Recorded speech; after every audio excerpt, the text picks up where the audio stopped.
एक समय की बात है। एक राज्य में एक राजा राज करता था। उसकी केवल एक आंख थी और एक पैर था। इन कमजोरियों के बाद भी वह एक कुशल, दयालु और बुद्धिमान शासक था। उसके शासन में प्रजा बहुत खुशहाल जीवन व्यतीत कर रही थी।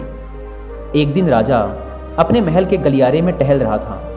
तभी अचानक उसकी नज़र गलियारे के दीवारों पर लगे चित्रों पर पड़ी। वे चित्र उसके पूर्वजों के थे।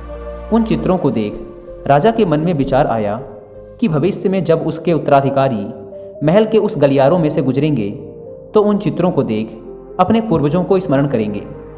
राजा का चित्र अब तक उस दीवार पर नहीं लगा था।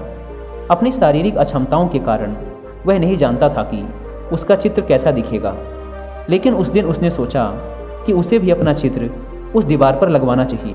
अगले दिन उसने अपने राज्य के श्रेष्ठ चित्रकारों को दरबार में आमंत्रित किया। दरबार में उसने घोषणा की कि वह महल में लगवाने के लिए अपना सुंदर चित्र बनवाना चाहता है। जो उसका सुंदर चित्र बना सकता है वह चित्रकार आगे आए। चित्र जैसा बनेगा वैसा ही उस चित्रकार को इनाम दिया जाएगा।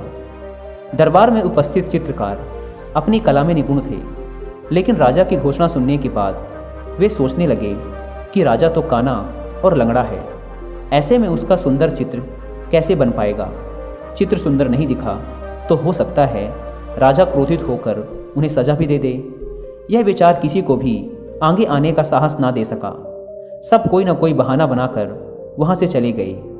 वहाँ मात्र एक युवा चित्रकार खड़ा रहा। राजा ने उससे पूछा, क्या तुम मेरा चित्र बनाने को तैयार हो? युवा चित्रकार ने हामी भर दी।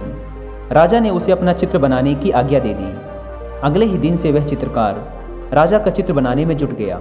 कुछ दिनों बाद चित्र बनकर तैयार था।